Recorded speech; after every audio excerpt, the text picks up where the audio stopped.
सकल सुरवरिष्ठं संस्तुतं वेद संघैः अचरचर पदार्थे व्योमवद्व्याप्तदेहं विनत जन दयालुं भक्तकल्पद्रुमन्तं चरणनिहितभालं भालश्चन्द्रमौलिं नमामि।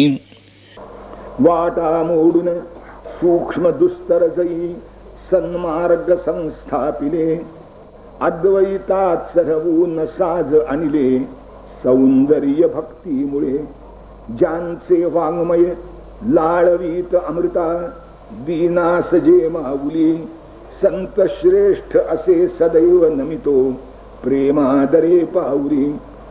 संतांनी जर काही विशेष केलं असेल तर जे उपनिषदाचं तत्वज्ञान होतं, जे अनेक भाष्यकारांनी आपापल्या मताप्रमाणे मांडलं होतं, ते सर्वसामान्यांच्या पर्यंत अगदी सोपं करून पोहोचवलं।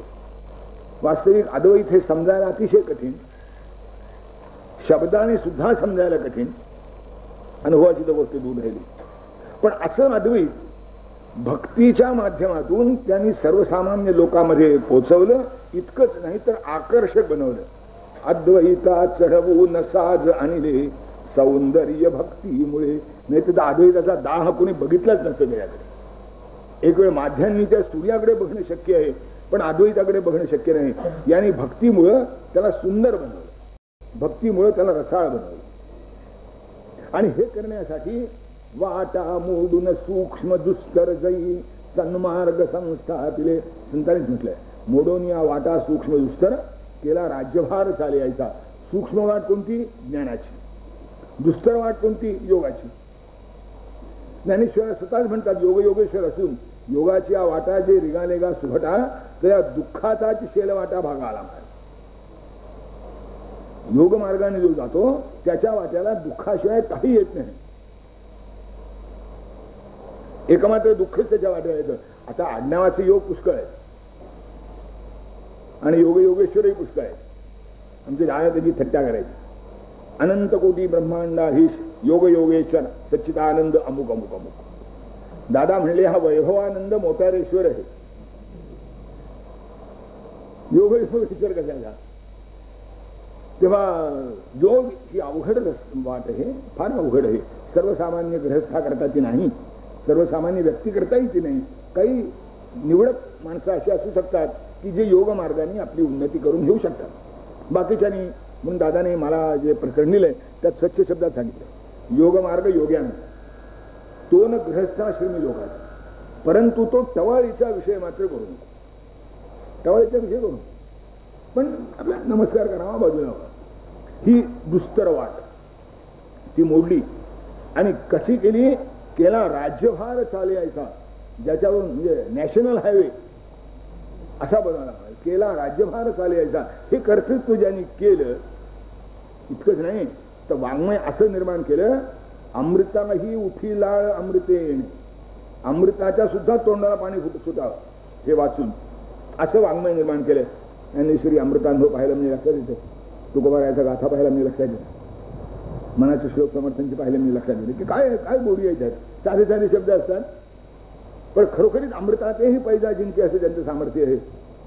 ज्यांचे वाङ्मय लाळवीत अमृता दीनास जे माऊली संत श्रेष्ठ असे सदैव नमितो प्रेमादरे पाऊली। भगवान श्रीकृष्णाची मुंडी झाली आहे आणि पुरोहित सांगताय, वदे गर्गमुनी वसुदेवासी पाठिव पुत्रा गुरु सदनासी रत्न जरे मूळचे प्रकाशी संस्कारे द्युती विशेष त्यासी। रत्नमूळ तर चांगलं असं म्हणाले, पण त्याला पैलू पडावे लागतात। तुझा कृष्ण मुळात चांगला आहे, पण त्याच्यावर शिक्षणाचे पैलू पडलेच पाहिजे, तेव्हा गुरुसदनी त्याला पासून दे मिळाले।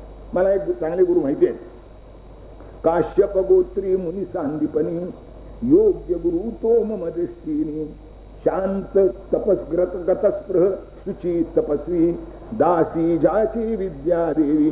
गुरु जसा असावा तसा आहे, शांत शांत आहे, तपस्वी मेहनत केलेला आहे, श्रम केलेला आहे, शांत तपस्वी शुची पवित्र आहे, आणखीन गतस्पृह आहे, ज्याला कशाची अभिलाषा नाही, शांत गतस्पृह शुची तपस्वी। आणि ज्ञान किती आहे? दासी जाची विद्या देवी, विद्या देवी जणू त्याची सेविका आहे, इतकं ज्ञान त्याच्याजवळ आहे।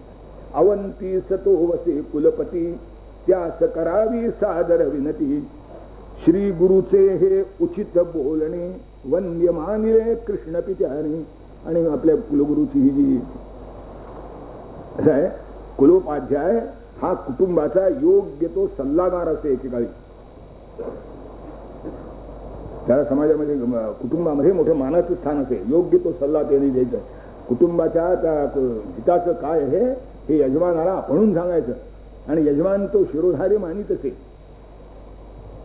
श्री गुरुचे हे उचित बोलणे वंद्य मानिले कृष्ण पित्याने. कृष्ण आपल्या गुरुचं हे बोलणं कृष्णाच्या वडिलांनी मान्य केलं आणि त्याप्रमाणे त्वरे जाहली सर्व सिद्धता गुरुकुलात पाठविण्याकरिता माता देवकीने प्रेमानी आशीर्वचिले सुतशिर हुंगुनी. आणि देवकीने मस्तकाचा अवग्रहण करून मोठ्या प्रेमानं कृष्णाला निरोप दिला. कालचाही निरोप आपण पाहिला आहे कारण त्याच्या मागची भूमिका वेगळी आहे.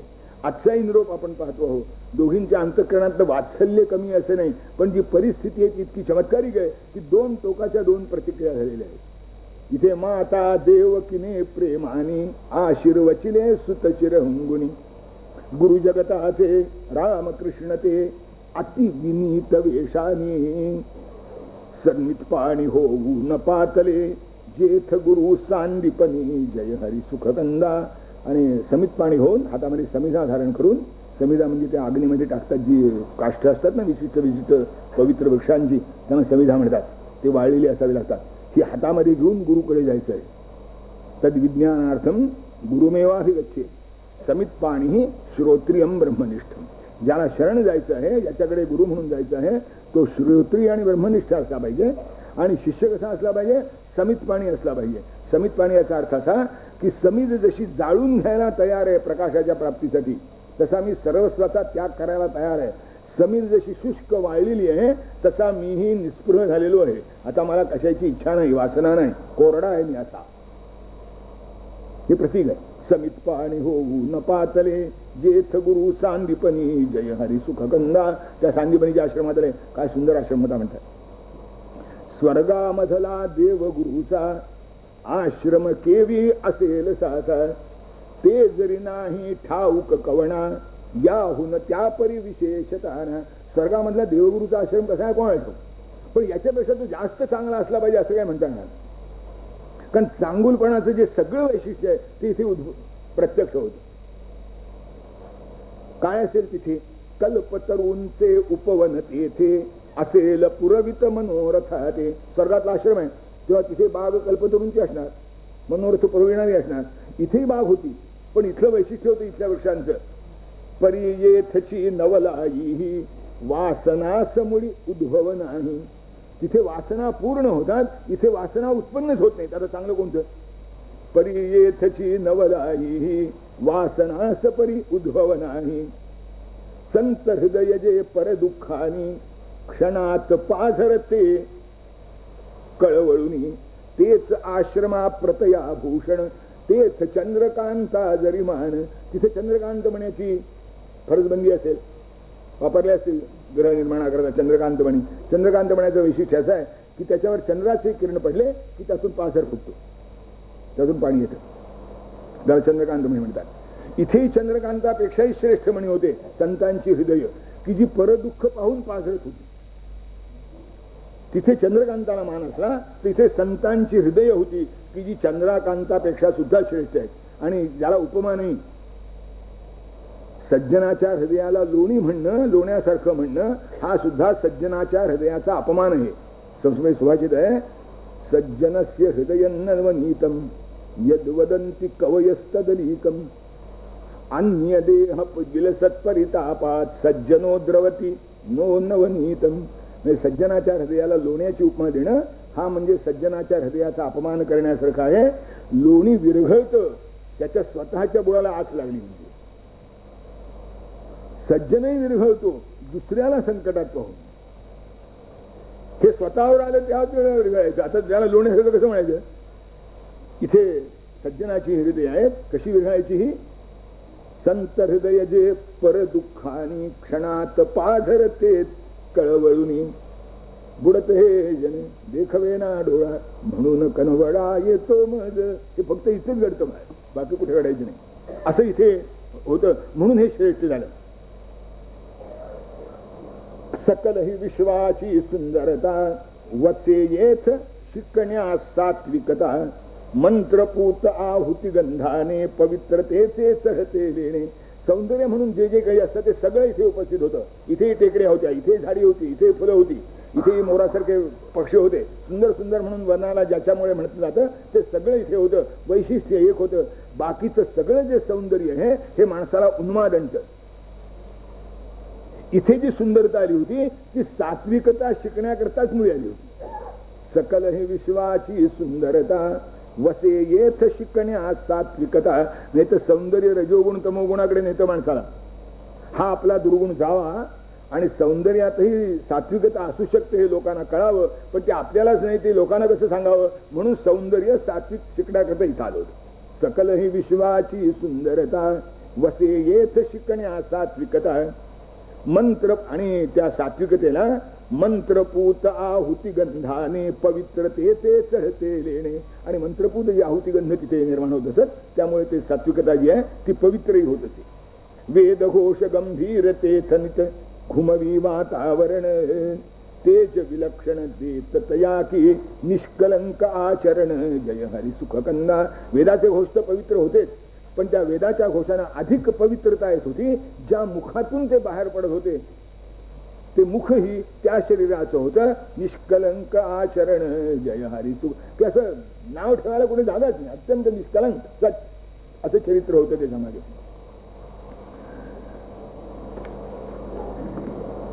उंच तडू भिडले स्वरलोका मुनी कीर्तीचे जिने जसे का.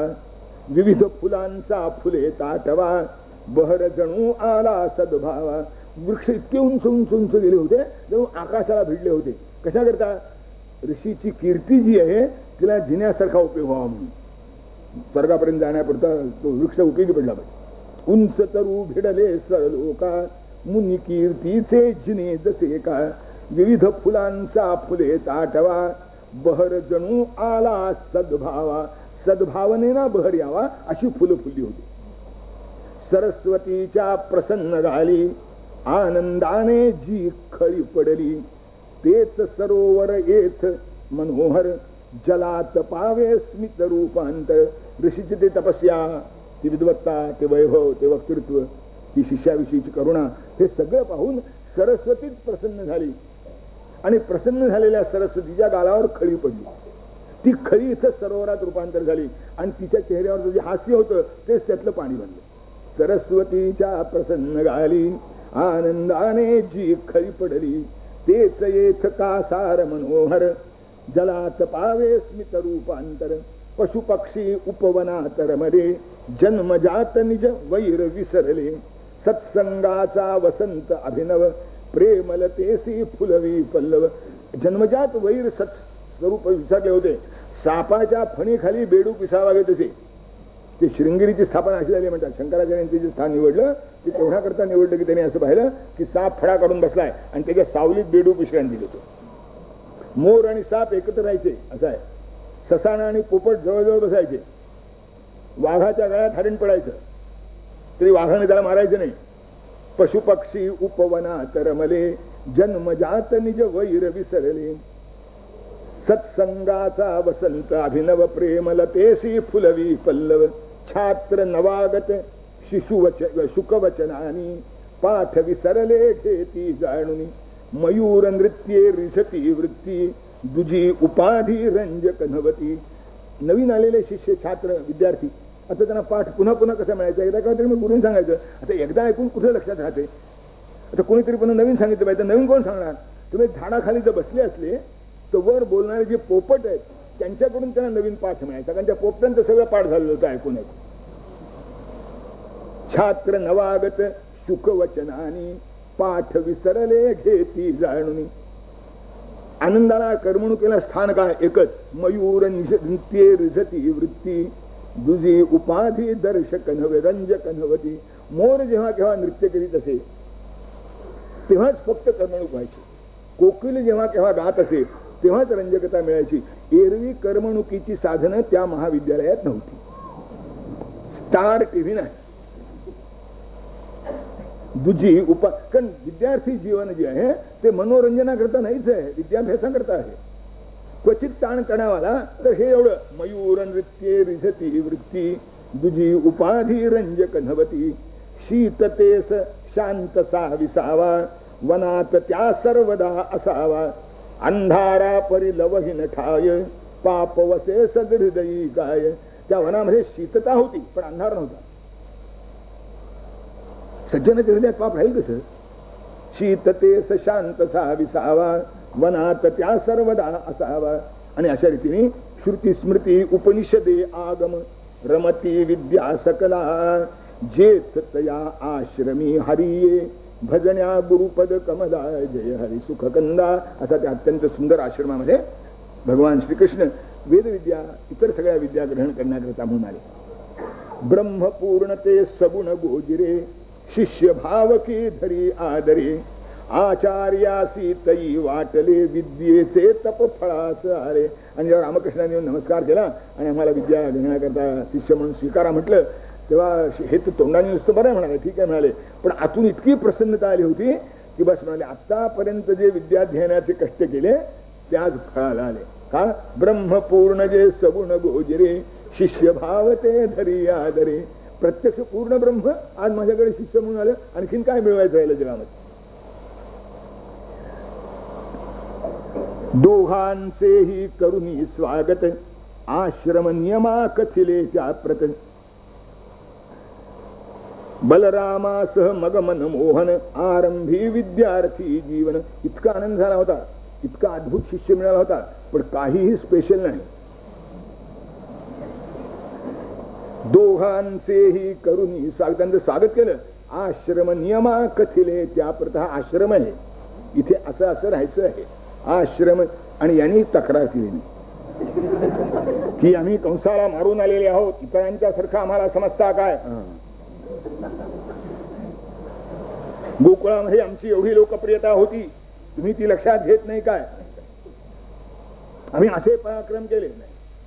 आश्रम नियमा कथिले त्याप्रत दोघांचेही करुणी स्वागत आश्रम नियमा कथिले त्याप्रत बलरामासह मग मनमोहन आरंभी विद्यार्थी जीवन. आणि बलरामासह कृष्णाचं विद्यार्थी जीवन सुरू झालं. कसं होतं?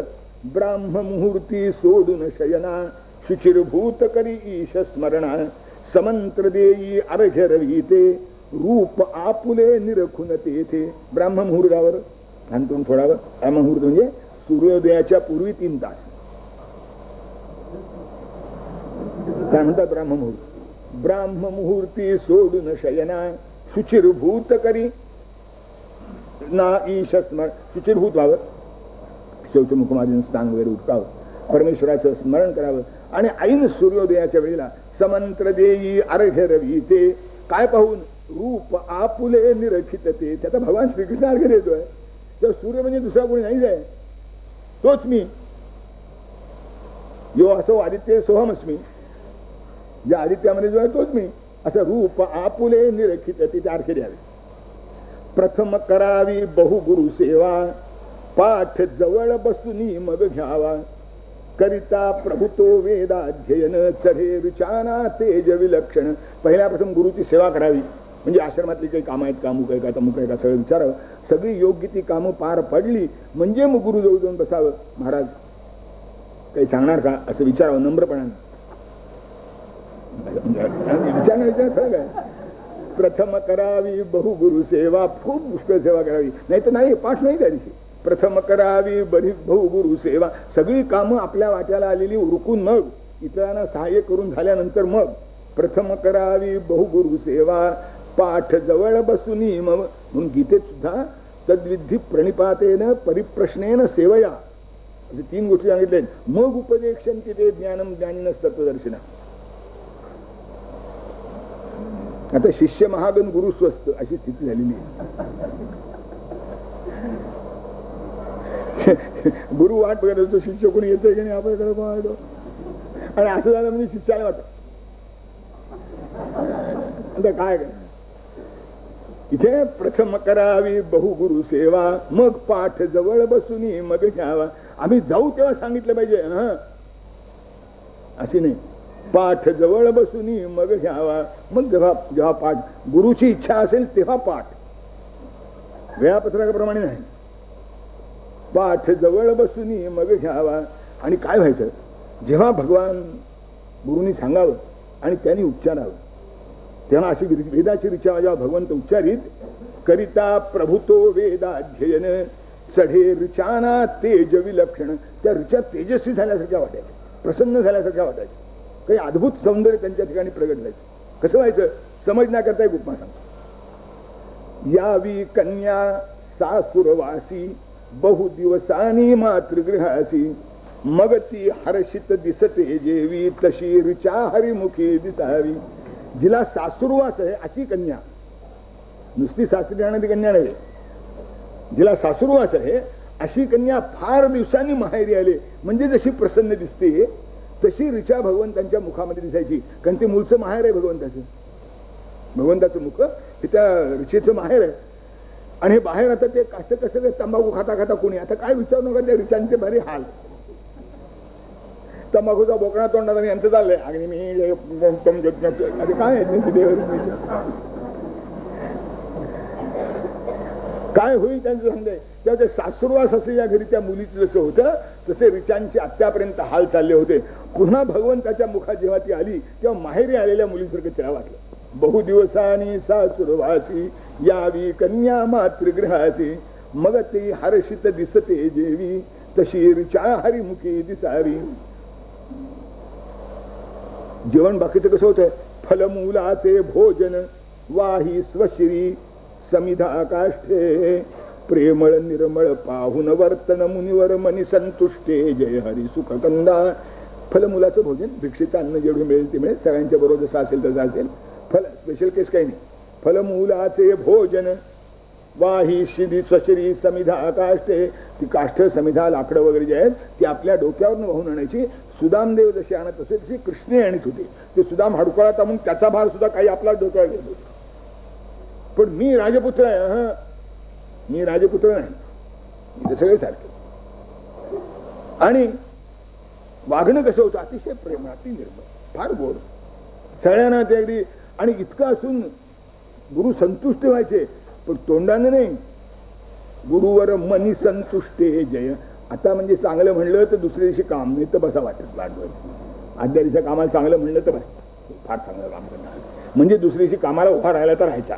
नाही तर आम्ही एवढं करावं, कुठे चीज आहे असं नाही. हे भागत होते. पण बाबा कृष्णा फार छान काम करतोस, एक दिवस सुद्धा म्हणाले नाही गुरुवर मनी संतुष्टे जय हरी सुखकन. हे संतुष्ट व्हायचे, पण मनातल्या मनात शाबासकी दिली नाही, यांनी अपेक्षा केली नाही, आणि तरी कामामध्ये कंटाळा झाला. हे सगळं कठीण आहे. ऐकावं आपलं. प्रेमळ निर्मळ पाहुन वर्तन गुरुवर मनी संतुष्टे जय हरी सुखकंदा. आज्ञा गुरुची जणू पायरी यशो मंदिरा प्रत नेणारी. मानून तत्पर करीत पालन कधीच पुसले नाही कारण. गुरुने एखादी गोष्ट सांगावी ही आपल्याला यशो मंदिराकडे नेणारी पायरी आहे असं समजून भगवंतांनी तिच्यावर वाटचाल करावी. असं का सांगता असं कधी विचारलं नाही. कधीच पुसले नाही कारण. पण आज्ञेचं पालन मात्र जसंच्या तसं केलं, त्यात आपल्या सवडीनं फेरबदल केला नाही, जसं केलं तसं केलं. आज्ञा गुरुची जशी पायरी यशो मंदिरा प्रत नेणारी. त्या नाथांच्या चरित्रामध्ये मी एक गोष्ट सांगत असेल, आपल्याला आठवते का बघा, की माझ्या घरी तुला फुकट राहायला मिळायचं नाही, काम करावं लागेल. तेव्हा नाथाने म्हटलं म्हणे की होय माझी शक्ती पाहून आपण सांगितलं तर करी. तुझी शक्ती काय आहे मला कळत नाही असं तू समजतोस काय.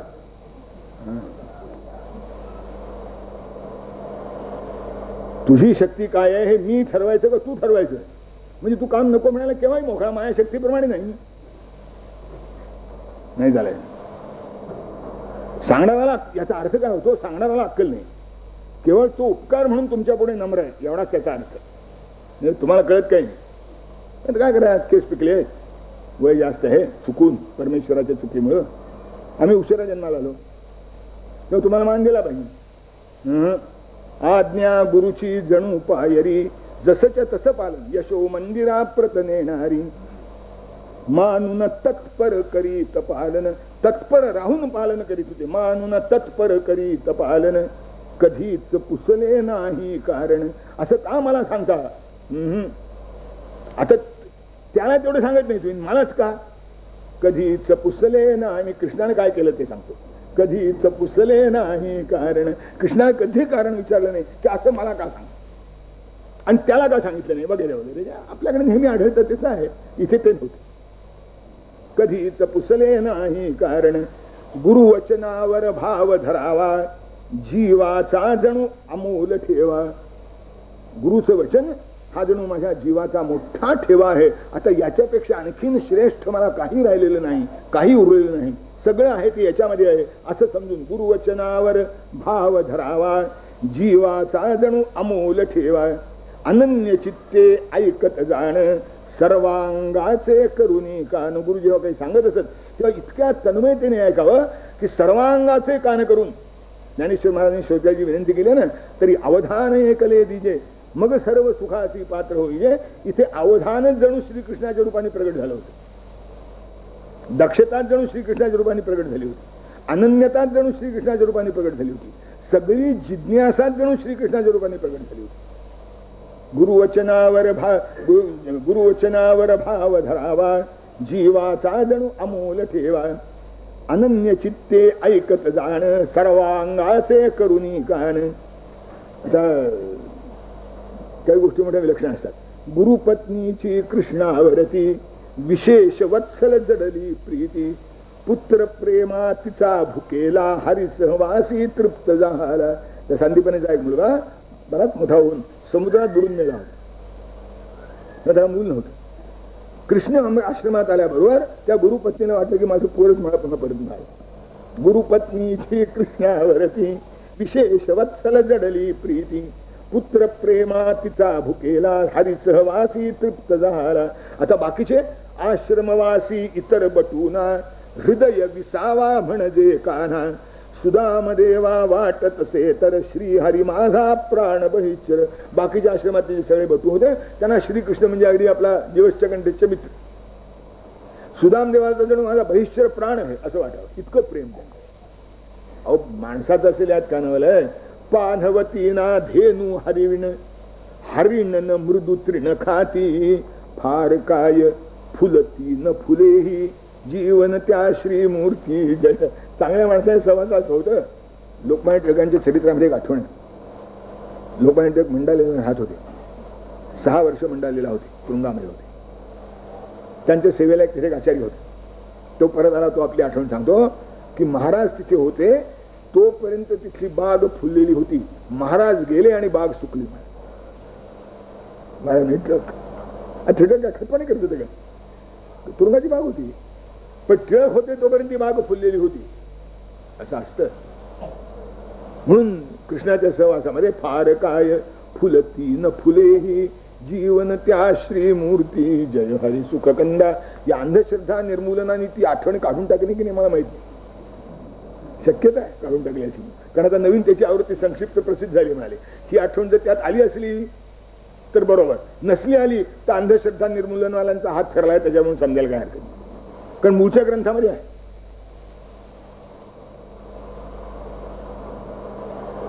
आता विद्येचं कसं झालं? स्वच्छ दर्पणी बिंब पडावे, रत्नासी निज तेज चढावे.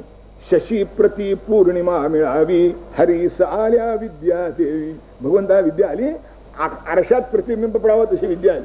भगवान म्हणजे आरसा, गुरु म्हणजे प्रतिबिंब. गुरुनी समोर सांगावं ते आरशात जसं प्रतिबिंब उमटतं तसं श्रीकृष्णाच्या जवळ ती विद्या प्रगट व्हावी. परमेशाच्या ज्ञानी साची, शास्त्रे का भर पडावयाची. उलट हरीच्या रसना मात्रे, तदा उजळली सकल ही शास्त्रे. त्या शास्त्रामध्ये जर कुठे काही कोणी राहिले असल्या चुकून तर त्या दुरुस्त झाल्या श्रीकृष्णा. तर शिष्य सहयोग्यतेचा होता. त्या मीमांसेमध्ये कसे प्रकरण आहे म्हणून चांगलं प्रकरण आहे. ते मंडन विषयाचे कुमारली भट्टाचे 3 शिष्य होते. एक मंडन, एक मुरारी आणि एक प्रभाकर. तो मंडन आज्ञाधारक होता. हा मुरारी होता तो विक्षिप्त होता, तो काहीतरी भलतच सांगायचा. आणि प्रभाकर अतिशय तीक्ष्ण बुद्धीचा होता. गुरुला कुठं अडवतो याच्यावरच दृष्टी त्याची. अर्थात बुद्धिमान असल्यामुळं दुष्टपणाने नाही. गुरूंचं तिघावरही प्रेम होतं. एकदा विषय शिकवताना असं झालं म्हणे की एक शब्द आला आणि ते वाक्य अडलं. वाक्य असं होतं, अत्रापि नोक्तम तत्र तु नोक्तम अतः पौनरुक्तम. सरळ दिसायला अर्थ असा होतो, अत्र अपि न उक्तम म्हणजे इथेही सांगितलं नाही, तत्र तु नोक्तम तिथे तर सांगितलं नाहीत, आणि अतः पौनरुक्तम तरी पुनरुक्ती झाली आहे. आता हे काही लक्षात येईना. गुरुजी सरळ होते. त्यामुळे बाळानो आज काही माझ्याही लक्षात येत नाही, हे काहीतरी अवघड प्रकरण आहे, विचार करतो आणि उद्या सांगतो. हे प्रभाकर होता. उद्या काय सांगतो म्हणला, त्या शब्दातच आहे, तुम्ही पदच्छेद नीट केला नाही. अरे अत्र अपिना उक्तम तत्र तुना उक्तम अतः पौनरुक्तम. इथे अपि शब्दानं सांगितले, तिथे तू शब्दानं सांगितलंय म्हणून पुनरुक्ती झाली. हे म्हणजे गुरु आहेस बाबा, जे मला कळलं नाही ते तुला कळलं. उलट हरीच्या रसना मात्रे तदा उजळली सकल ही शास्त्रे. जर असं कुठं आणल्यासारखं झालं असेल तर तेच उजळून गेलं भगवंताच्या शिकण्यामुळे. शिकायला वेळ किती लागला? फार दिवस नाही. अंगासह वेदा कुंभोद्भव मुनी महासागरा श्रुतीशास्त्राचा तसा पसारा आत्मसात केला लिलेने तेथ अल्पकाळात हरीने. त्या अगस्तीनं समुद्राचं प्राशन करावं नाही, त्याने 3 आचमनात केलं म्हणे. तसं भगवंताने तो सगळा विद्यासागर आचमनाने प्राशन केल्यासारखा केला. अंगासह वेदाच उमासी षट सप्ताही षटशास्त्रासी 14 दिन 14 विद्याना प्रहर एक प्रत्येक कलाना. 4 महिन्यात 4 वेद अंगासह, 6 आठवड्यात 6 शास्त्र सर्व अंगासह. प्रत्येक विद्येला एक एक दिवस, 14 विद्या 14 दिवसामध्ये, आणि 64 कला 64 प्रहरामध्ये. प्रहर एक 64 कलाना. आणि अशा रीतीने शस्त्रास्त्रे दिन शिकला काही जेमतेम 1 वर्ष गुरु सदनी राही. अशा रीतीने 1 वर्ष गुरुच्या घरी घालवलं. हे तरी कशाला केलं? थोरांचे पथ जन अनुसरती म्हणून वागला हरी या रीती. कृष्ण शाळेत गेला नाही, आम्ही कशाला जावं असं कोणी म्हणू नये. कृष्ण सुद्धा शाळेत गेला, कृष्णानं सुद्धा काम केलं, कृष्णानं सुद्धा गुरुची आज्ञा पाळली असं व्हावं म्हणून भगवंताने हे केलं. तर मर्त्या अवतारस्त्य मर्त्य शिक्षणम. आपलं कोणतंही वैशिष्ट्य तसं प्रगट होऊ दिलं. नाहीतर काय अन्यथा कारण आहे हरिसी विद्याध्ययनी. ज्यास शोधिता कुंठित झाले बुद्धी श्रुती मन वाणी जय हरीस. सगळे येतो वाचो निवर्तन ते अप्राप्य मनसासह. आता इथं काय व्हायचं होतं, पण लोकांना मार्गदर्शन झालं पाहिजे म्हणून भगवान असं वागले. समाप्त होता विद्याध्ययन प्रेमे वंदुन गुरुचे चरण. वदत हरी बहु विनम्र भावी काय दक्षिणा मी अर्पावी. विद्याध्ययन समाप्त झालं, त्याने हात जोडले. महाराज गुरुदक्षिणा दिल्याशिवाय बाहेर पडू नये असं शास्त्र सांगतं. मी आपल्याला काय आपण करावं. खरं म्हणजे असं मी म्हणणं सुद्धा चुकीचं आहे. जरी तनु मन धन सन सर्वस्वा धनी असा आपण गुरुदेवा. अपांपतीही असुनी सागर सरी जलाचा घे उपहार. माझं सर्वस्व आपलंच आहे, पण तरी सुद्धा आपण सांगितलं तर बरं होईल. ज्याप्रमाणे समुद्राला अपांपती म्हणतात, अपांपती म्हणजे पाण्याचा स्वामी, तरी सुद्धा नदीनं आणलेलं पाणी समुद्र घेतो की नाही. सरी जलाचा घे उपहार. तसं मी दिलेलं आपण स्वीकारावं अशी माझी विनंती आहे. तेव्हा गुरुला आज भरून आलं. इतकं साचलं होतं. गुरुवर मनी संतुष्टे जय हरी सुखनंद. तो मनातला जो संतोष होता तो आज प्रगट झाला. वसुदेवात्मज धरुनी हृदयी प्रेम भरे वदले सांदीपणी. काय दक्षिणा आणि कद्यावी श्री हरी गुरु ही दिधली पदवी. उद्यापासून मला श्रीकृष्णाचा गुरु म्हणून लोक ओळखणार आहेत. मी श्रीकृष्णाचा गुरु झालो, यापेक्षा आणखीन तू मला द्यावी अशी पदवी काय आहे मिळायची? आणखीन मला काय मिळायचं राहिलं? अरे मिळायची तर सगळ्या पदवीत मिळून गेलं. खरं सांगू तुला म्हणाले, गुरुला दक्षिणेची अपेक्षा नसते. गुरुला अपेक्षा असते एकच, यात सर्वही मला मिळाले आता न काही हवे निराळे. ईशाचा अवतार तुझा सम शिष्य जाहला हे भूषण मम. सत्शिष्याने विद्या घेता तीच दक्षिणा गुरुसी. चांगल्या शिष्याने विद्या ग्रहण केलं योग्य तऱ्हेने म्हणजे तीच गुरुला दक्षिणा असते. सत्शिष्याने विद्या घेता तीच दक्षिणा गुरुसी पुरेपूरती लाभे मजला हे सखया ऋषिकेशी जय हरी सुख कंदा. ही माझी विद्या कुठे जाई असं वाटत होतं मला. ती सगळी विद्या साठवण्यासारखा तू मिळालास. ती दक्षिणा मला पुरेपूर मिळाली. म्हणाले शिष्यानं विद्या ग्रहण करणं यासारखं गुरुला दुसरं आनंद देणारं काहीही नाही. आणि ती सगळ्यात मोठी दक्षिणा ती दिलीस तू. पुष्कळ झालं. हरी निरोपा घेत ऐकता त्वरे तेथ आली गुरुमाता. आणि वदत असे ती करुण वत्सला खरेच का हरी घरी निघाला. कृष्ण खरेच निघाला. आता तिला दुःख कशी गती होईल आता मम उदास दुस्सह गमेल जीवन. तुझ्याकडे बघता स्नेहाळा पुत्र प्रेमामध्ये विराला. मला जो पुत्र प्रेम होता तो सगळा विरून गेला होता. म्हणाले पुत्र शोक मम पार विराला. आता करू मी काय वधोनी माय ढाळीते नयनी पाणी. पुत्राहूनही अधिकची होता लळा लागला तव मम चित्ता. माझ्या मुलावर तरी माझं एवढं प्रेम होतं की नाही कोणाला ठाऊक. इतकं माझं प्रेम तुझ्यावर जडलं होतं. आता तूही चालला सुद्धा माझं कसं व्हायचं.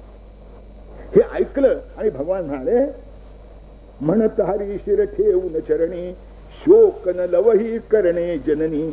तुम्हा उभयतांच्या सेवेची संधी मजही मिळाली साची. तुमच्या उभयताची सेवा करण्याची संधी मिळाली. म्हणाली मला मी मृत पुत्रा तव परत आणि तो माते मी तुझ पाशी. हीच दक्षिणा सादर माझी समजा गुरुचरणासी जय हरी सुख कंदा. माझी गुरुच्या चरणी सादर दक्षिणा आहे समजा. मी तुमच्या मुलाला परत आणतो म्हणाले. तो समुद्रात गेला होता तर मेला होता की नाही कोणा ठाऊक. कुठे ते उंटावर बसायला नेला असेल माहित नाही आपल्याला. मुलं पळवण्याची टोळी असते तसा गेला असेल काहीतरी झालं. कारण काही लोकांना अद्भुत नाकारण्याचं कौतुक असतं म्हणून सांगतो. ते अद्भुत नाकारायचं नाकार. हा जो असा गायब झाला होता मुलगा कारण तो पंचजन नावाच्या एका राक्षसाने नेला होता असं वर्णन आहे त्याचं. आणि तो कृष्णाने परत आणला म्हणून त्याचं शरीर. आणि मग त्यानं जेव्हा त्याला मारलं तेव्हा तो म्हणला मेलो तो मेलो पण तुझ्या हातून मेलो. आता मला काही फळ मिळायला पाहिजे की नाही. म्हणजे काय पाहिजे तुला. म्हणजे माझं शरीर तू धारण कर म्हणून तो कृष्णाने पांचजन्य धारण केला. त्याच्या नावाचा तो काय म्हणे त्यात राहत होता तो राक्षस. त्याप्रमाणे भगवंतानी गिळीला मणी सर्पे उगळावा भूगत निधी सहसा गवसावा. स्फुरे विसरलेला जणू मंत्र आणि हरिसागर गत पुत्र. विसरलेला मंत्र आठवावा. सापाने मणी उगळावा किंवा जमीन पुरलेला ठेवा सापडावा पत्ता लागल्यामुळं. तसा हा नाहीसा झालेला मुलगा परत आणला. विजयी भव नमिता आचार्ये चिरंजीव हो कवळून आर्ये. विसरन आम्हा सख्या श्रीहरी गदगद कंठे म्हटले इतरी. म्हणजे आचार्य विजयी भव म्हटले. आर्य म्हणजे त्या आर्य आचार्यांच्या पत्नीनं आयुष्यमान हो म्हटलं. आणि बाकीचे विसरन आम्हा सख्या श्रीहरी आमची आठवण ठेव बरं आम्हाला विसरू नको बरं असं बाकीच्या मित्रांनी म्हटले. गदगद कंठे म्हटले इतरी. आणि हे रामकृष्ण जो वनराजी ते लीलन तो निरखित होते ते. विरहाश्रूनी त्या सकलांचे मच्चुळ होत लव वारी तळ्याचे. आणि त्या सरोवरापर्यंत येऊन त्यांना निरोप दिला. आणि यावतचे जलदर्शनम तिथे उभा राहून निरोप द्यायचा. भगवान श्रीकृष्ण पुढे निघून गेले. तिथेच थांबले. पण यांच्या डोळ्यावाटे कृष्णाच्या विरहामुळे इतके अश्रू आले की त्या सरोवराचं पाणी 2 दिवस मच्चूळ लागत होतं. गोड होत पण त्या अश्रूंनी मच्चूळ झालं. विरहाश्रूनी त्या सकलांचे मच्चुळ होत लव वारी तळ्याचे. पूर्ण करून विद्या संपादन हलधर तेवी श्री मधुसूदन. परतून ये कळता मथुरेचे जन झाले बहु हर्षित साचित. मथुरेच्या लोकांना फार आनंद झाला. शिंग तुतार्या झांज खंजिरी वाजवीत हर्षाने. समोर येती जनग जन गरजत उधळीत गुलाल सुमने जय हरी सुख कंदा. लोकांनी मोठं स्वागत केलं. शिंग तुतार्या वाजवल्या गुलाल फुलं उधळली. पुढती शृंगारित शुभ गजवर रंगित ज्यांच्या सोंडा सुंदर. करिता ती ध्वनी सुवर्ण घंटा रत्नमालिका रुळती कंठा. हाती मिरवत होते. औक्षण केले सुवासिनी का शीला रक्षक या अभिमानी. तारक पालक हरी स्वभावे वंदन करीती पुरजन भावे. लोकांनी आपापल्या भावांना आपापल्या व्यक्त केल्या. अनेक प्रकारांनी स्वागत झालं भगवंताचं. निर्विद्येने संपन्न मुकुंद वसुदेवादे अति आनंद. सकल कलायुत बहुन शशीते सागरास जणू यावे भरते. सगळ्या कलांनी युक्त असं चंद्राला पाहिलं, म्हणजे पौर्णिमेचा चंद्र पाहिला म्हणजे समुद्राला जशी भरती येते ते वसुदेवाच्या अंतःकरणाला हा विद्येने संपन्न कृष्ण पाहिल्यावर आनंद झाला. जननी जनका गर्ग मुनी ते वंदी माधव लवगुण माथे गुरुजन करीती सहर्ष कौतुक प्रश्न कुशलसे पुसून अनेक. आता मग काय ज्याने हे विचारावं त्यानं ते विचारावं, शिक्षण कसं झालं, आश्रम कसा होता, जेवायची व्यवस्था कशी होती, खाण्याची व्यवस्था कशी होती, मित्र कसे मिळाले, शिकलास किती, गुरु किती रागवले का तुझ्यावर, तुझ्या कधी प्रकृती कशी चांगली झाली, नाना तऱ्हेचे प्रश्न भगवंतांनी सगळ्याची उत्तरे व्यवस्थितपणे दिली. आणि अशा रीतीने स्वस्थ जरा होऊन कंसारी बोधितसे अधिकारी न्याय कोश सेना यावरती पुरवा दृष्टी सारी जय हरी सुख कंदा. नंतर आता उग्रसेनाचं राज्य होतं, पण अधिकाऱ्यांनी कधी सांगितलं पाहिजे, कारण हे मधले जे प्रकरण असते हेच मोठं अवघड असते, ते सरळ असलं तर बरंच असतं, नाही तर पंचायत. म्हणून त्या सगळ्या अधिकाऱ्यांना गोळा केलं आणि राज्य कसं करावं आणि कसं राज्य असतं हे त्यांना समजावून सांगितलं. न्याय कोश सेना यावरती पहिला प्रथम म्हणले न्याय सांभाळा, मग कोश सांभाळा आणि मग सैन्य सांभाळा. कोश म्हणजे खजिना, न्याय सांभाळा, न्याय कोश सेना यावरती पुरवा दृष्टी सारी जय हरी. या चूक होता कामा नये. नृपासनासी ये स्थिरताती याच तिहीच्या शक्तीवरती यासह असता मंत्राचे बळ राज्यासी भयनुळे एकत. ते तेवढे जसे 3 पाय असतात तसं राज्याच्या अधिष्ठाला न्याय, खजिना आणि सैन्य हे 3 पायासारखे आहेत. त्यातला कुणी एक डळमळीत असून चालत नाही म्हणाले, मग राज्य स्थिर राहतं. आणि याच्याजवळ मंत्राचं, मंत्र म्हणजे ते जादूटोणा मंत्र नव्हे, मंत्र म्हणजे मुत्सद्दीगिरी, त्याला मंत्र म्हणतात. हा मुत्सद्दीपणा जवळ असला म्हणजे मग राज्याला कशाचाही भय राहत नाही. खलपाशातून सुटका झाली सत्ता अपुऱ्या घरात आली येवढेच ना सुखवी जनता टिके शांतता जरी सुबत्ता. खलपाशातून सुटका झाली, परकाशत्रू गेला, आता आपलंच राज्य आहे, एवढेच लोकांना संतोष देत नाही म्हणाले. टिके शांतता जरी सुबत्ता. शांतता तेव्हा टिकते की जर सुबत्ता असेल, सगळीकडे वैभव असेल तर. आणि हे केव्हा होतं? अवश्य जे ते प्रथम कराया ते टाळून मग पुढचे वाया. जे केलंच पाहिजे ते आधी केलं पाहिजे, ते टाळून जर दुसरी गोष्ट केली तर चांगलं होत नाही म्हणाले. पाया अजूनही भरला नाही कळसास्तव घ्या उजळा काही. तुमचं बजेट म्हणजे असं होतं, पाया अजून खोदायचा आहे, मग रंग कामाला किती खर्च येईल याच्यावरून रंगाचे डबे आणून ठेवले आधीच. कळसाला ते उजळतो, ब्रासो लागतो, तो किती लागणार, अरे पाया तर खोदा. आणि हे केलं म्हणजे मग पाया खायला पैसे नाहीत, बजेट संपलं. खोटं सांगते मी आपल्याला, माझा अनुभव सांगतो. अर्थात पुष्कळ नंतर आलेला आहे. मी आयुर्वेद महाविद्यालयात असताना अध्यापक म्हणून ते आमचे इंडियन मेडिकल नॅशनल केमिकल लॅबोरेटरीचं बांधकाम चालू होते, बघायला गेलो. बांधकाम चालू चांगलं, ताजमहाल बांधत होते. ते एका खोलीमध्ये असा खड्डा खोलून ठेवला, खोल खड्डा होता खूप, आणि त्याच्या भोवतालच्या 5-6 खोल्या रिकाम्या होत्या. फर्निचर येऊन पडलं होतं काही. मी ते गेलो, म्हणजे काय झालं ते म्हणजे असं आहे. आणि ते जे जिन्याचे कठडे होते त्याला पॉलिश चाललं होतं. जिन्याच्या कठड्याला खोल्या रिकाम्या, एक खोल खड्डा खाल्लेला आहे. म्हणजे इथे काय विहीर खायची काय? आणि विहीर नाही, इथे एक तराजू बसायचा आहे. त्या बाहेरचे जे गाड्या जातात त्याची व्हायब्रेशन्स येतात, त्यामुळे तराजूचं माप चुकतं. याच्यामध्ये 5व्या 6व्या शून्यांकापर्यंत, त्याला इंग्रजीमध्ये डेसिमल म्हणतात, 4th किंवा 5th डेसिमल पर्यंत करेक्ट गणित आलं पाहिजे. म्हणजे 0.000345 असं इतकं मोजता आलं पाहिजे. वाखारीतला काटा नव्हे हा, किंवा सोनारा चैतलाही नव्हे, हा केमिकल बॅलन्स आहे. तेव्हा त्याला तो धक्का लागू नये म्हणून खालून भरून वर आणायचं. म्हणजे म्हणून मग खड्डा तर बरेच झाले. म्हणजे 2 वर्ष झाला खड्डा खोलून. म्हणजे का? बजेट संपलं. अरे तुमच्या 3-4 खोल्या रिकाम्या आणि बजेट संपलं आणि जिन्याला पॉलिश चाललंय. त्याच वेळेला आमच्याबरोबर पाठक या नावाचं एक माधवराव पाठक या नावाचा इंग्लंडमध्ये काही वर्ष राहिला, म्हणजे व्यस्त होते. आम्ही ते कॅन्टीनमध्ये कॉफी तू सांगत होता, काय सांगतात म्हणलं नॅशनल लॅबोरेटरी ताजमहाल बांधतायत म्हणलं. इंग्लंडमध्ये एक 2-4 खोल्याचं एक लहानसं आहे, तिथे जगातली उत्कृष्टातली उत्कृष्ट संशोधन होतात. अगदी साधी इमारत आहे. आमच्याकडे इमारत ताजमहाल, आत रिकाम्या खोल्या, पाया अजूनही भरला नाही, कळसास्तव घ्या उजळा काही. अरे काय अनुक्रम पाहिजे की नाही तुमच्याकडे, कसं काय करायचं त्याच्यात.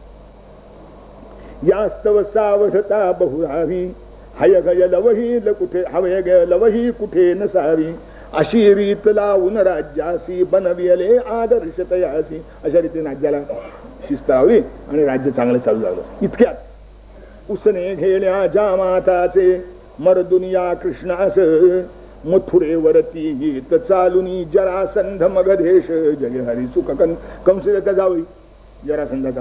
अस्ती आणि प्रीती नावाच्या दोन त्याच्या मुली कंसाला दिलेल्या होत्या. आता आपल्या जावयाचं उष्ण घेण्याकरता म्हणून जरासंध प्रचंड सैन्य घेऊन मथुरेवर चालून आला.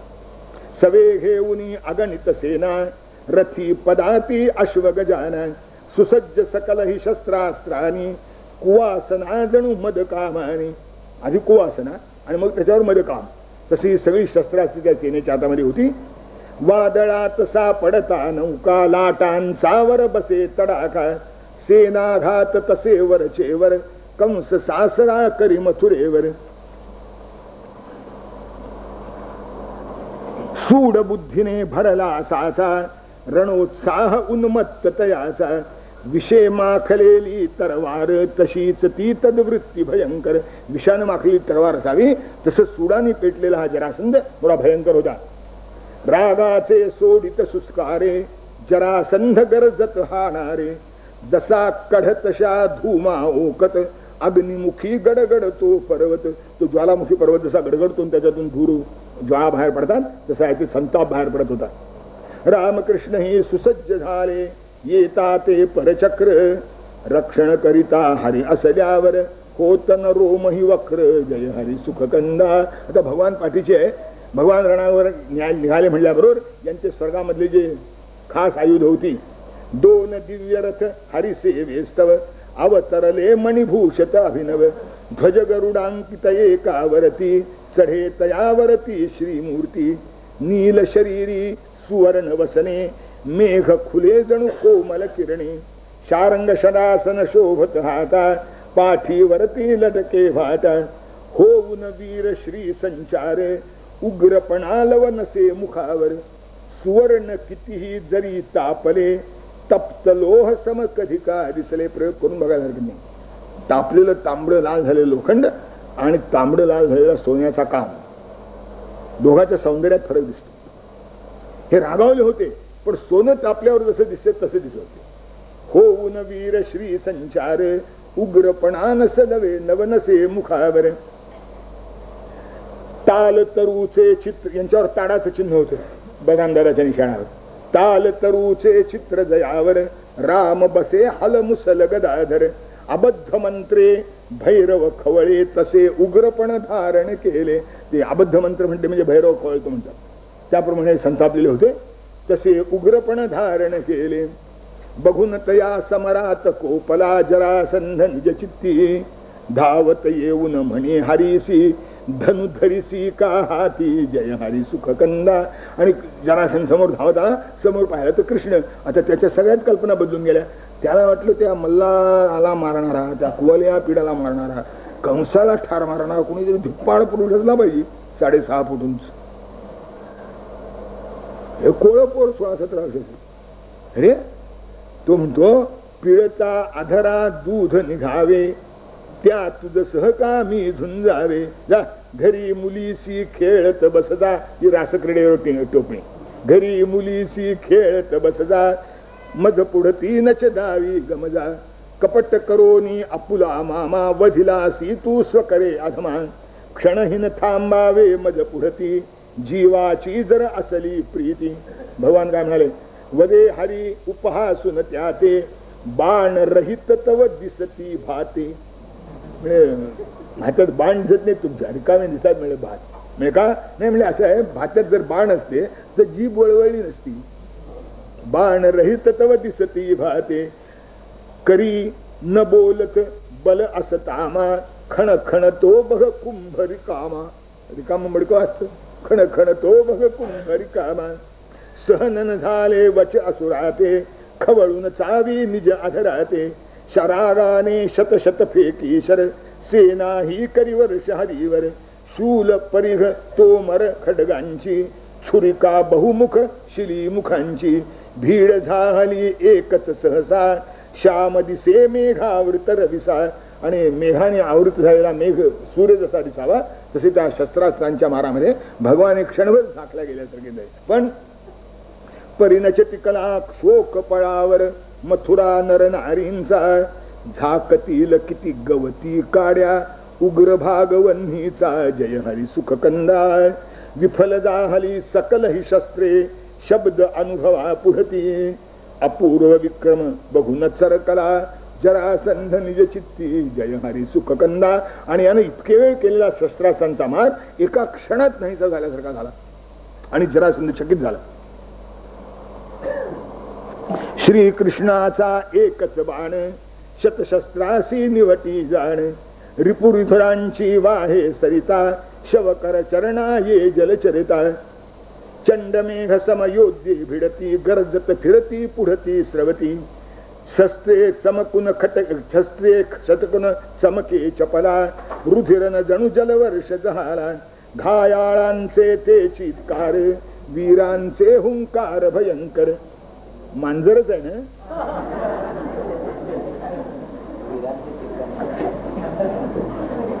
म्हटलं वाघ बिगाळा काय.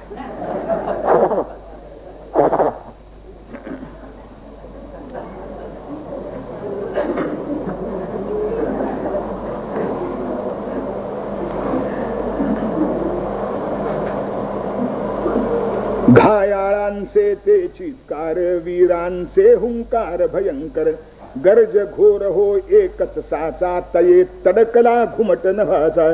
प्रेतांचा खच पडे चहूकडे फिरू लागली नभी गिधारे. तुंबळ झाले रण या परिते हर्ष वाटला विजय श्रीते. रणदेवी मगवरी हरीसी अर्पुनिया जयमाला. मथुरा जनकृत जय घोषाने व्योम भाग दुमदुमला जय हरी सुख कंदा. हातबल मगधाधिप निज पाशी आवळुनी बलराम तयासी. सजला वधण्या मुसला घाते तोच हरी आवरी तयाते. आणि त्या जरासंधाला बांधलं आणि आता मुसळ त्याच्या काळक्यात घालणार तेवढ्यात भगवंतानी हात धरला. आताच याचा वधन करावा रामवदे उपहासून वावा. अवध्य वधिता अघजे जोडे वध्य सोडिता ते नच थोडे. म्हणजे असं आहे तुमचं ते नवीन बावट कायदा नाही मिळेल उपयोगाचा. अवध्य माणसाला मारलं असताना तेच पाप लागतं जे वध्य माणसाला असताना सोडलं तर लागतं. तेव्हा 100 अपराधी सुटले तरी चालतील पण एक निरपराध्याला शिक्षा होऊ नये हा बावळटपणा मिळाले. 99 पण शिक्षा लागते त्याला. असं नाही होता मला. याला कसं सोडायला सांगतोस म्हणाले. यानं किती अपराध केले. आता असं आहे काही गोष्टी सभेत बोलता येत नाही कॉन्फिडेन्शियल. म्हणजे आपल्या लोकसभेचं कॉन्फिडेन्शियल सगळं नाही ते आदल्या दिवशी वर्तमानपत्रात येतं दुसऱ्या दिवशी सांगतात गुप्त आहे. पण राजनीती कुशलांचे हेतू प्रगटन वदता येती परंतु परिणमानिले श्रीहरिने ते सोडून दिधले जरा सुताते. जया अवकळा विशेष आली असुर असा मुख घालून खाली. परते पाऊन घोर निराशा जळत सर्पसा अक्करमाशा. तो अक्करमाशा साप जा जळफळतो तसा जरासंध जळफळत परत आला. त्वरित जमवून खल जनसेना पुनरपि करीत चढाई. ठेच लागली तरीही मूर्खा येत नसे चतुराई जय हरी सुख कंदा. पुढच्या ठेच मागचा शहाणा तो शहाणा. स्वतः ठेच लागल्यावर शहाणा होतो तो मध्यम आणि ठेच लागली तरी शहाणा होत नाही त्याला काय म्हणतात महामूर्ख. ठेच लागली तरीही मूर्खा येत.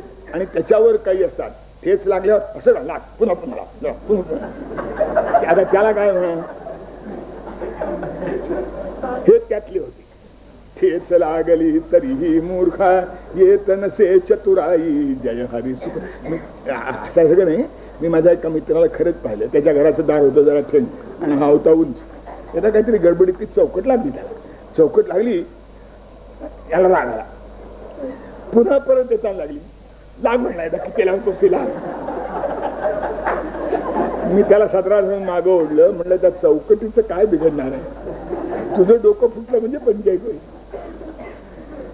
ठेच लागली तरीही मूर्खा येत नसे चतुराई जय हरी सुख कंदा. गिरीशिखरावर कितीही वेळा मेघ वादळास ओसळला परिलागत त्यासी चरडावे मगधपतीचे तसेच व्हावे. घेई अपयश वारंवार करावया हलका भूभार कधी हे उपकार म्हणावे अधमातही चांगले बघावे. पुन्हा पुन्हा येऊन जणू ठीक आहे तेवढी दुष्टांची संख्या कमी झाली. 17 वेळा आक्रमण केलं आणि 17ही वेळा त्याचा पराभव झाला. शेवटी भारत भूच्या दुर्दैवासी जन्म जाहला जिच्या कुशीसी अशी कुबुद्धी सुचली त्या ते साह्या विनवी परकीया ते. भारतभूमीचं दुर्दैव ज्या एका विचारसरणीतून जन्माला आलं ती सुबुद्धी कुबुद्धी जी आहे ती पहिल्या प्रथम जरासंधाला सुचली. आपल्या मदतीला त्यांनी कालयवनाला बोलावलं. परका माझ्या मदतीला ये, कृष्णाला आपल्याला आक्रमण करायचंय. जरासंध इथला कालयवन बाहेरचा त्याला आपल्या मदतीला बोलावलं. हे जयचंद राठोडचे पूर्वज. साह्या विनवी परकीया ते कालयवन नामा नृप बरोबर क्रूर कुटिल बळ ज्याचे दुर्धर देव करून त्या अर्धा वाटा सेने सह बोलवी करंटा. आणि मग वाटणी बिटणी काही त्यांची ठरली असेल. हा तहनामा मी काही पाहिला नाही तर काय. देव करून त्या अर्ध्या वाटा सेने सम बोलवी करंटा. गुप्तचरानी सकल वृत्तते निवेदिले कृष्णासी विचार पडला बलरामा ते भय उपजे मथुरेसी जय हरी सुख कंदा. आणि अशी यांची योजना झाली आहे असं गुप्तहेरांनी या बरोबर सांगितलं. राजाचं वैशिष्ट्य त्याच्याकडे गुप्तहेर असलाच पाहिजे. आता गुप्तहेर कोण हे आधीच प्रगट होत आणि मग त्या गुप्तहेराला राजीनामा द्यावा. दुसरं काय करणार. आधीच प्रगट झाला म्हणजे त्याचं प्राण संकटात आले यायचीच पडायची. गुप्त राहायला तरी पुष्कळ शोधून काढला जातो. हे तर कपाळाला पट्टी लावूनच पाठवतात. हा आमचा गुप्तहेर आहे हो. हे गुप्तहेर खरेच गुप्त होते आणि त्यांनी कृष्णाला वार्ता सांगितली. आता अडचण निर्माण झाली की कसं करायची या परिस्थितीमध्ये. रोगा सहजरी अपथ्य होते भिववी ना ते रसवैद्या. ते रसवैद्य जो असतो त्याला रोगाबरोबर झालेलं अपथ्य घाबरवित नाही. उलट पुष्कळ वेळा मधुमेहावरचं औषध पूर्णाच्या पोळीबरोबर खायला सांगणारे वैद्य होते पूर्वी एकेकाळी की औषध मधुमेहावरचं पूर्णाची पोळी रोज खाली पाहिजे माझी. रोगा सहजरी अपथ्य होते भिववी ना ते रसवैद्या ते तेवी श्री हरीच्या चाची शांती स्थिरता लवन ढळेची. पण त्यांनी राजकारण मात्र बरोबर केलं. वदे सावळा निज जनकाते उचित असे त्यजणे मथुरे ते काल यवन तो देऊ न वेढा आपणा स्तवया करील पीडा.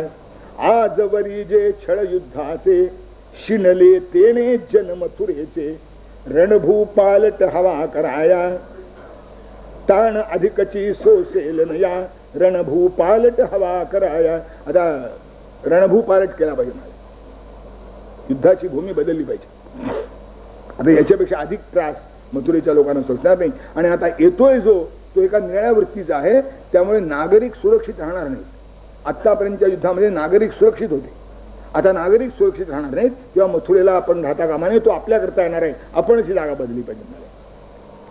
मी व्यवस्था केली. मला याची कल्पना होती. म्हणाले अपर दिशेसी सिंधू तटावर रचावयामी कथिले से पुर त्वष्ट्याने सहजी या वेळी असेल रचना समाप्त केली.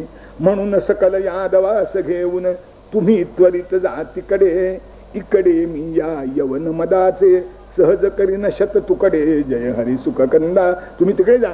काल यवनाचं काय करायचं मी बघून देतो म्हणाले. त्याला संपवतो. तुम्ही काळजी करून. आता सगळे यादव तिकडे जायला कुठे तयार आहे. एकटाच सोडणे हरी ते मानले नच कुणासही ते परी कुणीतरी वंचून हृदयासी जपेल का हृदयास विशेषी. परंतु परी हरीने चतुर वचाने राजकारणी व्यवहाराने समजविले त्या हृदगत आपुले मथुरेतून मग सर्व निघाले. आणि शेवटी कृष्णानं मोठ्या चातुर्यानं आपलं म्हणणं कसं योग्य आहे हे यादवांना पटवून दिलं आणि सगळे यादव बलराम दादांना सोडून वसुदेवाबरोबर द्वारकेला आले. आता काय म्हणतात त्या द्वारकेला आले. काय गाव होतं म्हणतात प्लॅन. आणि याचा आर्किटेक्ट कुठे इम्पॉर्टंट नव्हता ना. वदती यादव बघती यादव विशाल नवपुर दशयोजन साग पश्चिम सागर तटी मनोहर बघती यादव विशाल नवपुर दशयोजन विस्तार जयाचा विष्णू लोक ये भूवरसाचा इंद्र गर्व परिहार करी हरी भय सरले मग कनक गिरीवरी आले की सागरोदनातून उन्नत भवने तशी विलक्षण. आपल्याकडे कशी धारणा आहे की पूर्वी पर्वतांना पंख होते आणि त्यामुळे पर्वत कुठे पंख बसून उडायचे आणि कुठे बसायचे. त्याचा खाली काय होईल याचा पत्ता नाही. तेव्हा इंद्राने एकदा ते पर्वतांचे पंख सगळे कापले म्हणून काही पर्वत इंद्राच्या भयानं समुद्रामध्ये दडी मारून बसले. याने आपले पंख कापून येत म्हणून. आता इंद्राच्या गर्वाचा परिहार कृष्णाने केला.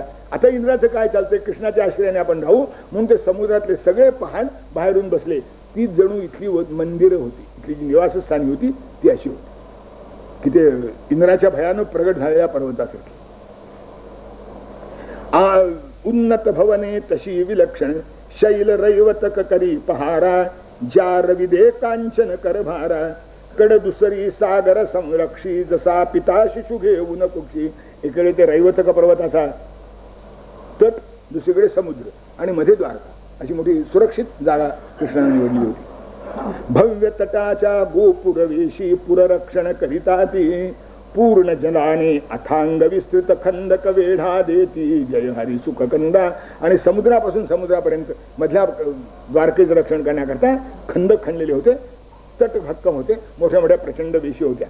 प्रमदवने आराम उपवने बहरा आली सुफले सुमने द्राक्षे दाडिम रसाल पेरू मधुलिंबे बदरी रुचिचारू फणसगरे जातील मधु कोमल मधुहृदयाचे उन्नत नारळ काजू फळे सुंदर तरी विनयी केळी पोफळ जांभूळ पपई सुवर्ण चंपक हिरवा चाफा मोगरीचा शशी सुंदर वाफा पाटल जाई जुई मालती केतकी नधरी भुजगी प्रीती श्यामल हिरवे वन तुळशीचे पावन करीते भाग दिशांचे कुंदकळ्यांचे गुच्छ हासती पारिजात निशिगंध शेवती भरुनी ओंजळ मृदू सुमनानी स्वागत करीती प्रेमे वाटे एथची नित्य रमावे सोडून सर्वही कामे जय हरी सुखकंदा. म्हणजे नगर रचना करण्यापूर्वी उद्यानाची रचना कशी होती ते सांगितलं. पोल्युशन निर्माण व्हायचं कारणच नाही. मध्ये मध्ये अशी उद्यानं ज्यात वृक्ष आहेत, वेली आहेत, सुगंधी फुलाच्या वेली आहेत, उंच उंच फळाची वृक्ष आहेत, अशी सगळी ठेवून मग मधनं मधनं घर आहेत. एकेकाळी पुन्हा असं दिसत होतं. त्या पर्वतीवरून पाहिलं ना म्हणजे पुष्कळ झाडं दिसायची आणि मध्ये एखादं घर दिसायचं. आता सगळी घरच दिसतात, मधनं दिसलं तर एखादं झाड दिसतं. सगळं सिमेंटचं जंगल तयार झालं. ही रचना अशी होती. उद्यान होती भरपूर ठेवलेली. आणि मग चंद्रशिलानी वास्फटिकानी रचली सदने शुभ रहिमानी रजत ग्रहे काही कनकांची शोभा केवी वदूत यांची प्रवाळ मरकत पद्मरागमणी पुष्कराज वैडूर्य शिलातुनी इंद्र नील हीरक गजदंते भागगृहांचे घडिले होते. नाना प्रकारले निर्णय वस्तू असतात. कुठे खुंटे असतात, कुठे कमानी असतात, कुठे दारं असतात, कुठे ते ह्या प्रत्येकाच्या ठिकाणी वेगवेगळ्या अशा सुंदर वस्तू वापरलेल्या होत्या. चंद्रशिलानी वास्फटिकानी रचिली सदने शुभ रहिमानी रजत ग्रहे काही कनकांची शोभा केवी वदूत यांची प्रवाल मरकत पद्मरागमणी पुष्कराज वैदूर्य शिलातुनी इंद्र नील हीरक गजदंते भागगृहांचे घडले होते. असे मंदिरा थोर आगाशी चंद्र करे सुखविती धवलिती जियेसी सभोवताली डुलते उपवन जेथ सुखाचे परिमल सेवन विहार करण्या जली दीर्घिका. दीर्घिका म्हणजे स्विमिंग पूल ज्याला आज म्हणतात ती. विहार करण्या जली दीर्घिका कलहंसाजी रुचे भावुका निशात उज्ज्वल अवरोधास्तव विनयन सोडी अनिल जिथे लव. बागा होत्या, सुंदर विहिरी होत्या नाना प्रकारच्या. दीर्घिका म्हणजे पोहायला जिच्यामध्ये उतरता येईल अशी विहीर. आपली ही बाबासाहेबांची विहीर आहे ना, अशा विहिरी. मंगल चित्रे प्रदेशदारी कोरियली रत्नानी पडदे सुंदर मौक्तिक मंडित रुळती खिडक्यावरुनी जय हरी सुखकंदा. खिडक्यावर पडदे होते मोत्यांचे. पडदे सुंदर मौक्तिक मंडित रुळती खिडक्यावरुनी जय हरी. आता त्या बांगड्या वाकून करतात त्याचे, आता तेही गेलं म्हणा, कारण वाकवण्यासारख्या बांगड्या राहिल्या नाही. पण एकेकाळी होत्या की त्या बांगड्या वाकवून तयार करीत होते त्याच्यात. आता वाकवायला तशा बांगड्यात नाहीत, असं वाकवायला ती बांगडी जळूनच जायची म्हणून. आणि तेवढ्याही बांगड्या राहिल्या नाही, त्या आहेत पुन्हा नेमके एका हातात असली तर बरं, दुसरा हात तसाच नाही, घड्याळ असतं.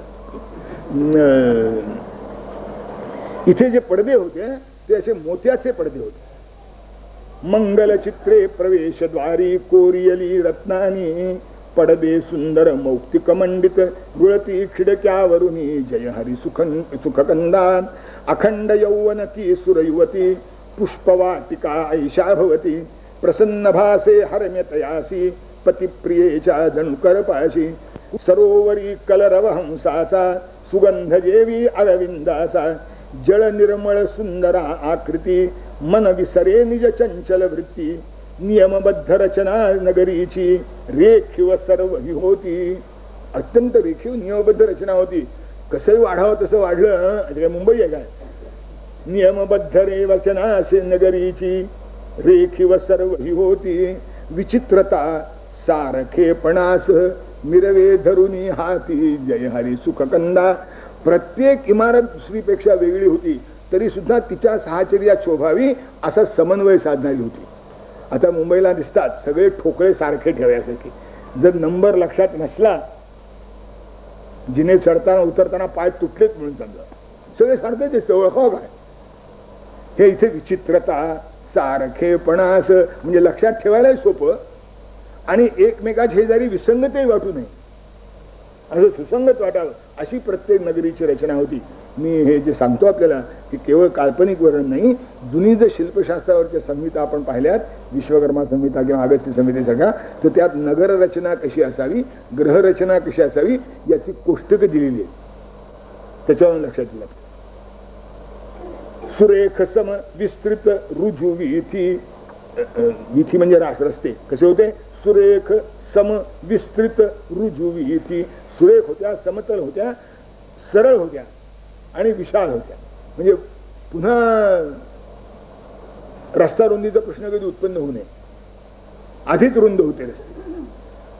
सुरेख विस्तृत मृदू समवीथी सुजन गतीची जणुका साथी अशोक चंपक बकुल रसाली शीतल छत्रे जीवर धरली. आणि त्या प्रत्येक रस्त्यावर मोठ्या मोठ्या वृक्षांच्या सावली होत्या, आपोआप निर्माण झालेल्या. बहुविध वस्तूंनी भरलेल्या पण्यवीथिका गज बदलेल्या देश देशच्या कुशलपणाचे सार्थक होई इथे तुझाचे. बाजार गजबजलेला होता सगळा, नाना प्रकारच्या वस्तू तिथे होत्या. हारान स्तारान स्तरल गुटिकान कोटिश शंख शुक्तीन श्यामान मरकतमणीन उन्मयूख प्ररोहान. असं वाटत होतं की सलिल निधयो तोय मात्रावशेषा. आता या रत्नाकरामध्ये फक्त पाणी शिल्लक राहायला मिळेल, रत्न सगळी बाजारात येऊन बसली असं वाटावं. अशा सगळ्या ज्या बाजारपेठा ज्या होत्या त्या गजबजलेल्या होत्या.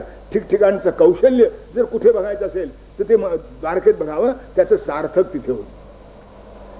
बहुमूलाची सुंदर वस्त्रे सूक्ष्म रेशमी मधुर विचित्रे दागदागिने नवरत्नांचे गुजरी तुन जणू वैभवन.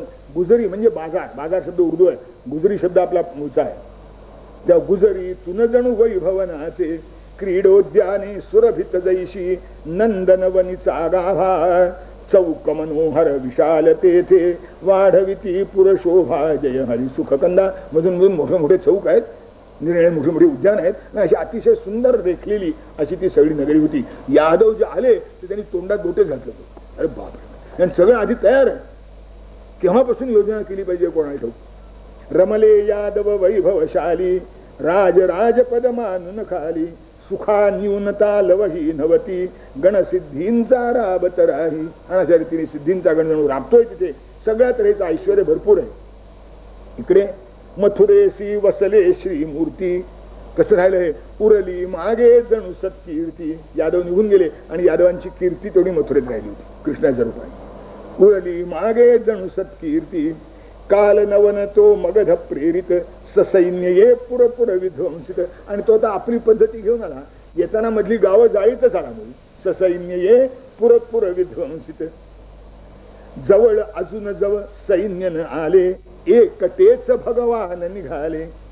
खुले कस्तुरी चिन्ह कपाळी, वनमाळा शुभ रुळते काली. सुवेश मंडित पीतांबर धृत, हास्यवदन सुखकंद. एकलाच ये सन्मुख यवना, लीला नट गोविंद जय हरी सुखकंद. अजून सैन्य जवळ आलं नव्हतं, 22 कोस पलीकडेच होतं. तेवढ्यातच कृष्ण परमान तिथे आले. सुंदर रूप, आणि ते कृष्णाचं रूप पाहिलं. श्यामल कोमल सुंदर मूर्ती, बघून शंकला खळ निज चित्ती. आणि हा जो काल येऊन शंकाली त्याला, हाच काय तो कंस निबरहण, कमल करी तरुचे ते छेदन. तुम्ही कमळानं खैराचं झाड तोडल्यापैकी प्रकार झाला. कंसाला यानं मारलं, ह्या पोरानं. अरे काय सुंदर आहे, काय कोमल आहे. पुष्पाहुनही कोमल काया, हात न उचले वार कराया. मगधेश्वर हो म्हणून पराजित, शौर्य व सेना जवळी किंचित. याच्याजवळ शौर्य आहे म्हणून जरासंध पराभूत झाला नाही म्हणाले. याच्या कोमलतेला आणि सौंदर्याला पाहून जरासंधाला आपला हात उचलताच आला नाही म्हणून जरासंधाचा पराभव झाला. अरे काय सुंदर आहे. याच्यावर कुठे युद्ध करतात काय म्हणाले, याला आपल्या घेऊन गेलं पाहिजे. विकृत मनोवृत्ती. मनमोहक सुंदरता याची, होईल भूषा मम कोशाची. धरूयास खल निज कटी कवळी, शस्त्र न एकही याचे जवळी. ते काल येऊन याला घेऊन माझ्या अंतःपुरात डांबतो. धरूयास खल निज कटी कवळी. आणि म्हणून यानं आपली कंबर कसली, याच्याजवळ एकही हत्यार नाही मिळाले, त्यानंही घेतलं नाही. आणि कृष्णाला पकडण्याकडून मारा लागला. श्रीमूर्ती परी चपल गती ती, गवसे का तरी खल जन हाती. तरी या कालयवनानं उत्तेजक पुष्कळ घेतली होती. श्रीहरी परिती चपळ गती. पण कृष्ण इतका चपळ होता की तेवढं सगळं करून सुद्धा याच्या हवादात काही लागला नाही. गवसे ना परी खल जन हाती, पाठ लाग करी यवन सुवेगे. सहचर सकलही तबळले. आता सगळ्यांनी काही घेतली नव्हती, त्यामुळे ते बाकीचे मागे पडले. आणि एकटा काल यवन तेवढा कृष्णाच्या मागे लागला. आता कृष्णाच्या बरोबर काल यवन करी यत्न विशेषी, धरण्या पंकज नयना. नीचोत्थित अपवाद जसा का, पाठी लागत सुजना जय हरी सुखकंदा. सज्जनाच्या मागे जसं नीचाने उत्पन्न केलेले अपवाद लागतात, तसा हा कालयवन कृष्णाच्या मागे पळत होता. चढण बिकट बहु गिरीवरची ती, दाट लता तरु वाटन देती. शील तरे विपदात तसा हरी, काट ठेचाळून तो रक्ताळून तो यवन शिने परी. भगवान त्यातून निसटून गेले आणि याच्या अंगावर ओरखडेच ओरखडे, रक्तबंबाळ झाला.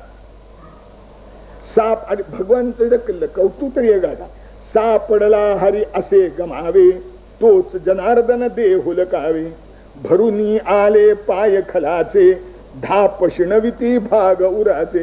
पायाला वळ आले, अशी धाप सुरू झाली. बरं सापडला असं वाटावं की निष्ठाव, सापडला असं वाटावं की निष्ठाव. त्यामुळे आणखीन दमावं आहे ना, त्याला आपला वेग कायम ठेवता येईल ना. शेवटी घाम ओघळे सकल शरीरी, सहसा वळूनी बघत मुरारी. सगळ्या अंगावरनं घाम ओघळत होता याचा. कृष्णाने ते जेव्हा बघितलं,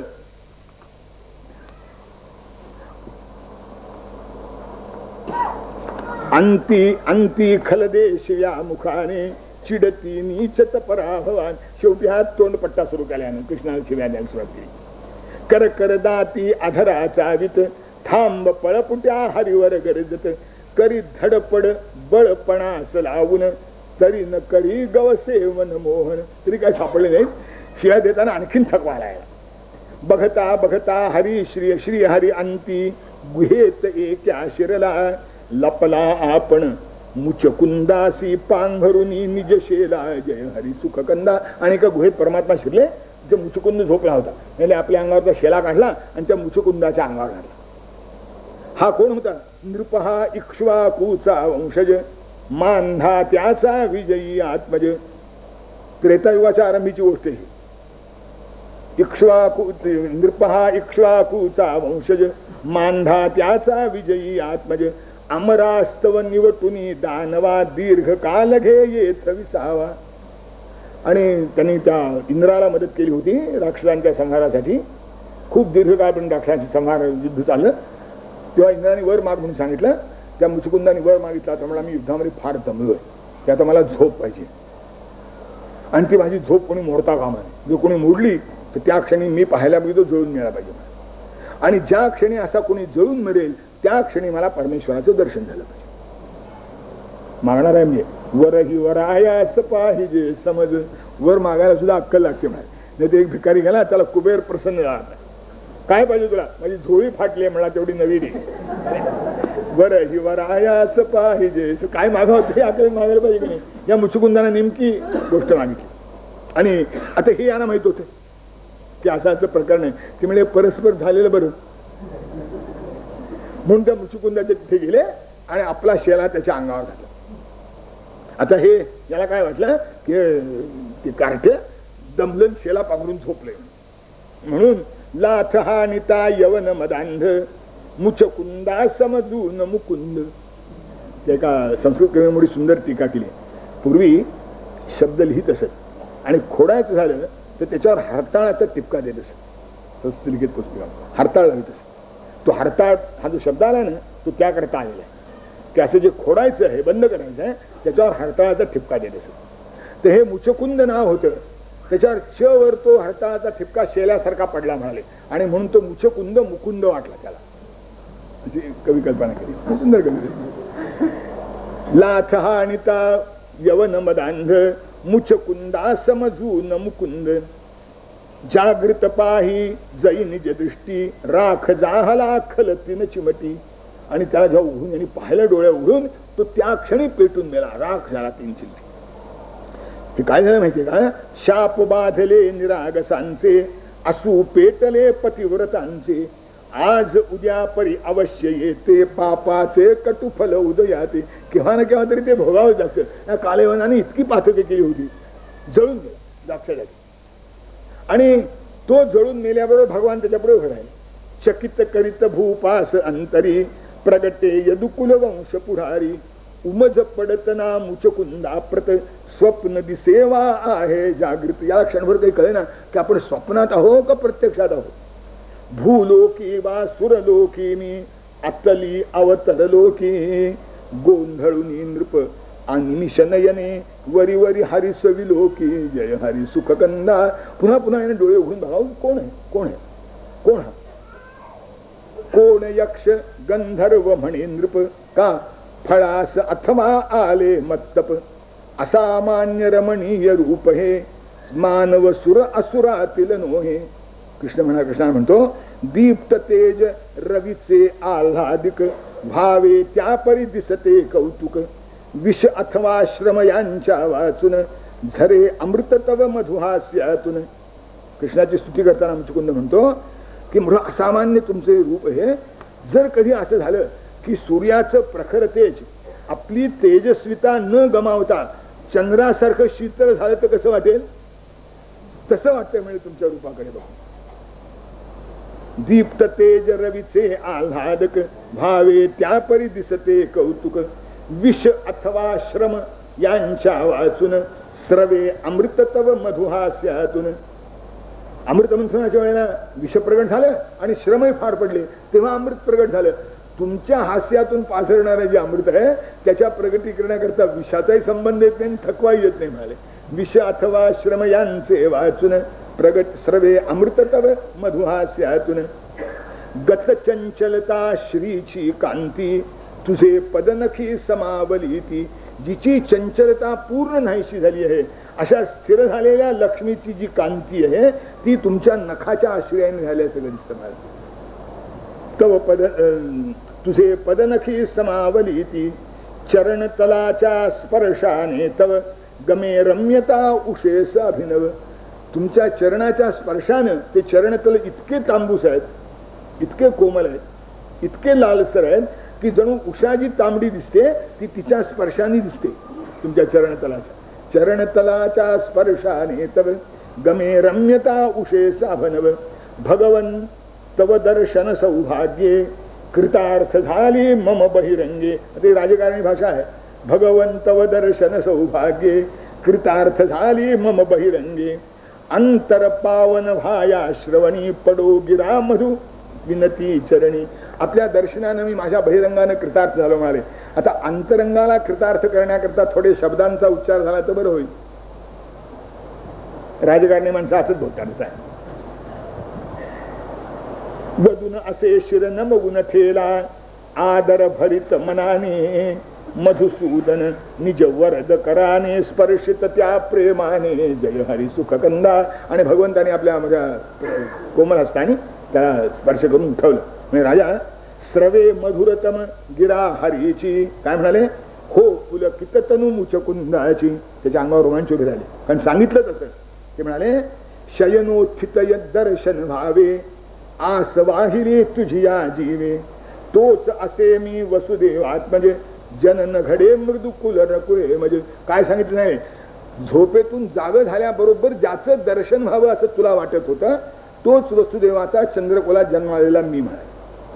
तोच असे मी वसुदेव. मी परमात्मा म्हणाले नाही, मी परमेश्वर म्हणाले नाही.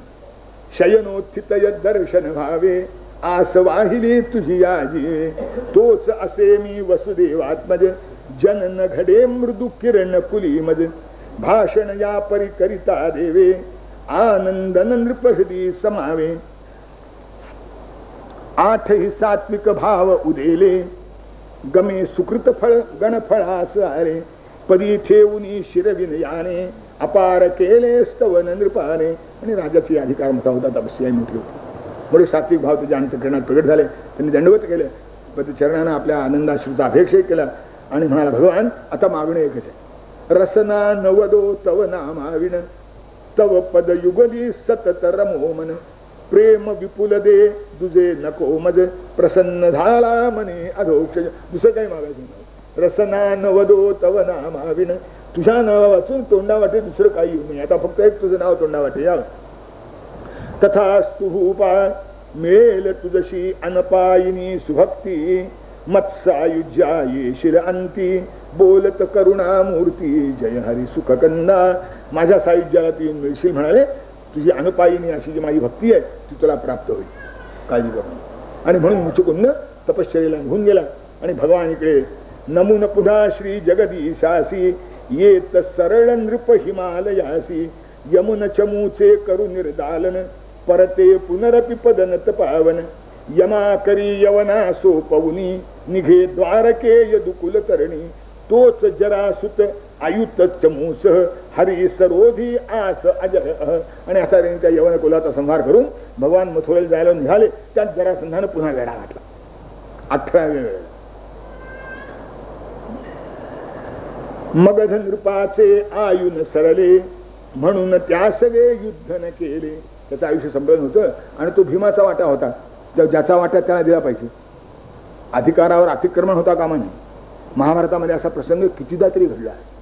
कर्णाचा पराभव अभिमन्यूनी केलाय, सात्यकीनी केलाय. आणि दोघांनी कर्णाला त्यावेळेला जिवंत का सोडला.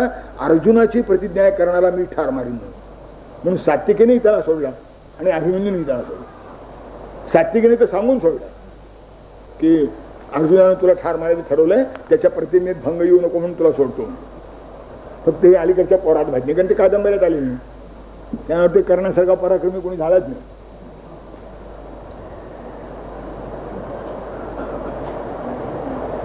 मगध नृपाचे आयुन सरले म्हणून तयासी समरण केले गिरीवरी हरिसह संकर्षण चढे नामजा असे प्रवर्षण. आणि प्रवर्षण नावाचा एक पर्वत मध्ये लागला. तो अबूचा जो पहाड आहे ना चना, तो त्या काळचा प्रवर्षण पर्वत असला पाहिजे. तिकडून येताना द्वारकेला जायचं म्हणजे तो भेटला.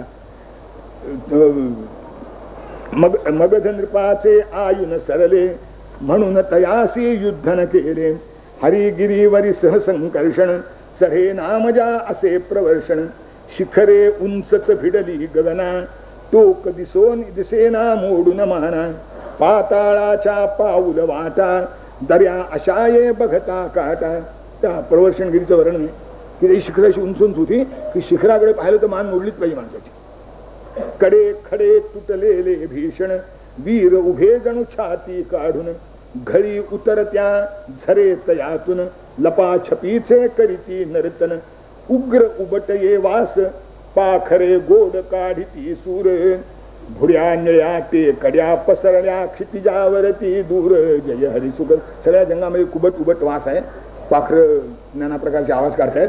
रान निबिड बहु हिरवे निळसर शिरून धजती सूर्याचे कर. जणू वनदेवीच्या पदराखाली अंधारा अभयता मिळाली. जणू वनदेवीच्या पदराखाली अंधाराला विसावा मिळाला. सूर्याच्या किरणाला काही त्या जंगलामध्ये प्रवेश मिळत नसे. हिंस्र पशूना भर दिवसाही स्वैर फिराया अडचण नाही. हिंस्र पशूना सुद्धा ते अभयारण्य न राखता झालं होतं. हिंस्र पशूना भर दिवसाही स्वैर फिराया अडचण नाही. गुर गुर नित कधी गरज भयंकर कंपित भावे धीराचे उर. आता निबिडवनी त्या हरिगवसेना शोधून सारी दमली सेना. आणि त्या जंगलामध्ये परमात्मा घुसले. त्याला हुडकायला सैन्य घुसले. परमात्मा सापडले नाही. सैन्य लवकर बाहेर आले नाही. वाट पाहून पाहून जरासंध कंटाळा. तो म्हणला तर अग्नी लावून द्या. म्हणून लाविला कळमळवा शोधून म्हणून लाविला वणवा मूर्खी. काय झालं? तेच जळाले तया तशी की जळून सगळे. एक सैनिक काही बाहेर आला नाही. जेवढे जरासंधाच्या बरोबर राहिले होते तेवढेच वाचले. बाकी सगळं सैन्य जळून दिलं. आता हे शहाणे जळे सैन्य तरी जळो न खंत मम शत्रूचा झाला अंत. सैन्य गेलं तर गेलं पण माझा शत्रू तर मेला. समाधान हे जरा सुताते लिखित विधीचे हासत होते. आणि ब्रह्मदेवाने जे लिहिलं होतं ते हसत होतं. हो म्हणजे तुझा शत्रू मेला. थोड्या वेळाने उरावर बसला म्हणजे कळत. लिखित विधीचे हासत होते.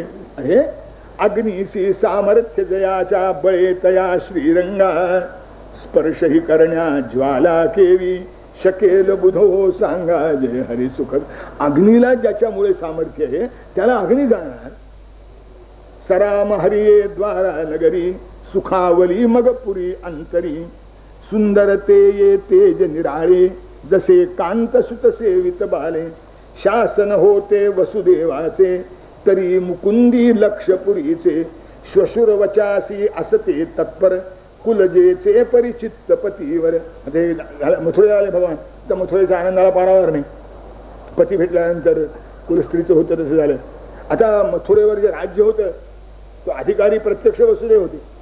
राज्य वसुदेवाचं होतं. पण मथुरेचं लक्ष मात्र कृष्णावर होतं. ते कसं होतं? कुलस्त्री असली श्वशुरवचासी असते तत्पर सासऱ्याचा मान ठेवते. कुलजेचे परिलक्ष पतीवर. सासऱ्याचा मान ठेवत असला तरी प्रेम जसं नवऱ्यावर असतं. सासऱ्याचा मान ठेवत असला तरी तो अर्थावर नसतो. तसं सगळ्या मथुरे वसुदेवाचा मान ठेवत होते पण प्रेम तेवढं कृष्णावर होतं. श्वशुरवचासी असते तत्पर कुलजेचे परिचित्त पतीवर. व्यापी त्रिभुवन यदुकुल कीर्ती त्रिविक्रमाची जणू पदकांती. विधी भवनी मुनी नारद गाई द्वारे समपुर दुसरे नाही.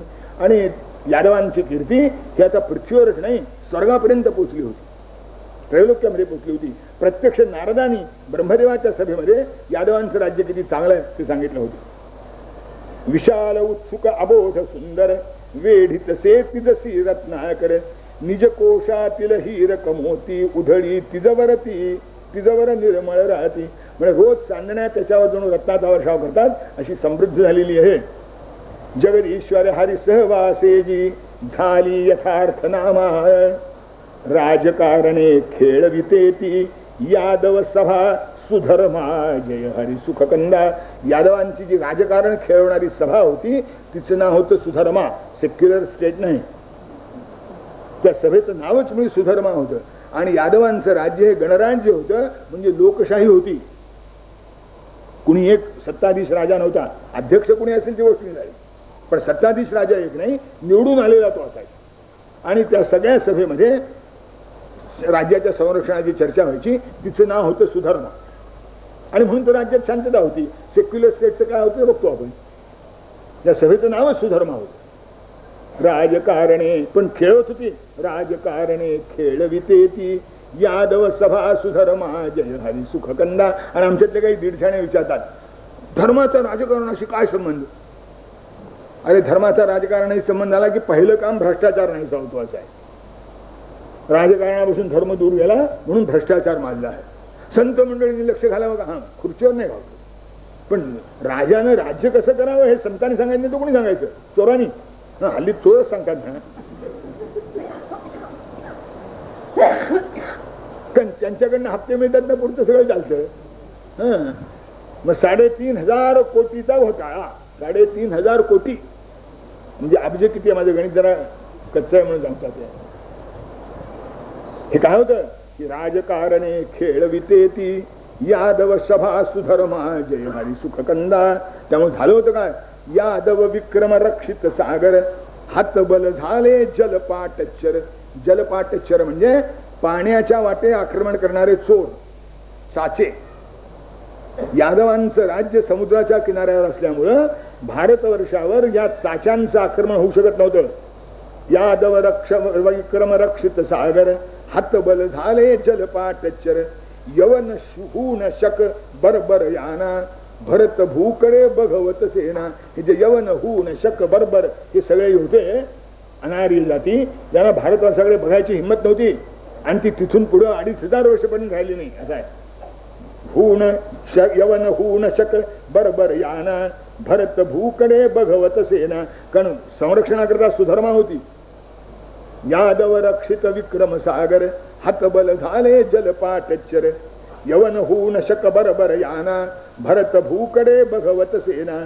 शास्त्र कला व्यापार मिशानी वैभव नांदे तेथ सुखानी. शास्त्र कला व्यापार या सगळ्यांनी समृद्ध होतं. आपल्याला खोटा इतिहास शिकवला आहे की हिंदुस्थानचं सगळं अर्थशास्त्र शेतीवर अवलंबलेलं होतं. नाही, मुसलमान येण्यापूर्वी जवळजवळ 60% आणि इंग्रज आल्या म्हणजे मुसलमान येण्यापूर्वी 60% आणि मुसलमान आल्यानंतर 50% केवळ कला कौशल्यावर आपला देश जगत होता. 40 आणि 35% फक्त शेतीवर अवलंबून होतं. इंग्रजांनी शिकवलं आपल्याला की तुमचं सगळं अर्थशास्त्र शेतीवर होतं आणि उद्योगधंदे आम्ही शिकवले तेव्हा तुम्हाला मिळाले. चोर ते शिकवणार, दुसरं काय करणार. आपल्याकडे शास्त्र कला व्यापार मिशानी वैभव, पूर्ण वैभव होतं, परिपूर्ण वैभव होतं. नुसत्या शेतीवर कधी सोनं गोळा होतं काय? शेती जुळेला कला कौशल्य आलं तर हां होतं, पुढाऱ्यांची शेती असली तर. कारण त्यांना काळे पैसे शेतीत गोरे करता येतात म्हणून पैसे येतात त्यांच्यावर.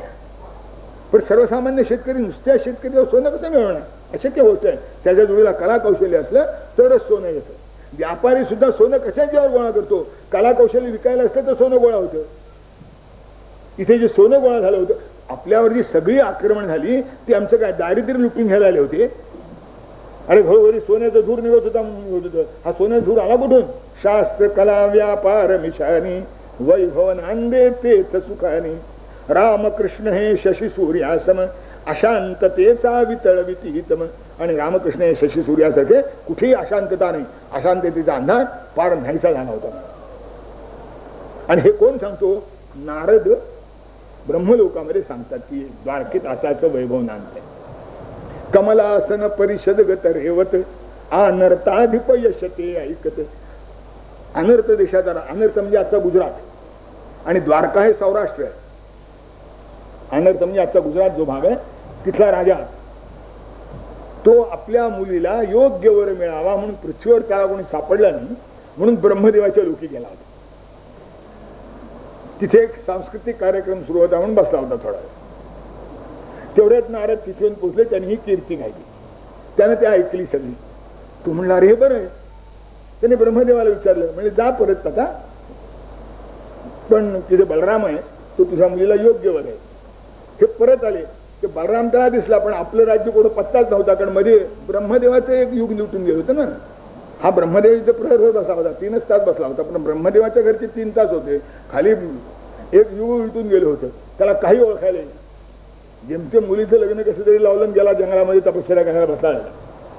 ब्रह्मवचे तो द्वारवतीसी ये उजवाया निज कन्येसी भूपे निजतनया अनुरागी मृगनयना रेवती शुभांगी. रेवती त्याच्या मुलीचं नाव. बलरामासी अर्पण केली उभय कुलाती ललाम झाली. आणि ती दोन्ही कुलाचा गौरव वाढविल अशी ती रेवती होती. तिचं बलरामाशी लग्न झालं, मोठ्या थाटात लग्न झालं. थाटात लग्न झाले अतृप्त कोणी न याचकामधुनी. याचकातून कुणीही अतृप्त झाला. जणू काही वैभव बघून गमावे वाटत से साच तेथ कामधुनी. वैभव बघून गमावे वाहत से तेथ साच कामधुनी. जणू काही खरोखरी इच्छा पुरवणारी नदी.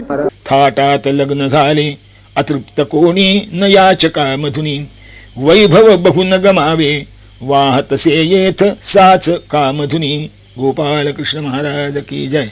जय जय रघुवीर समर्थ. हरये नमः हरये नमः हरये नमः.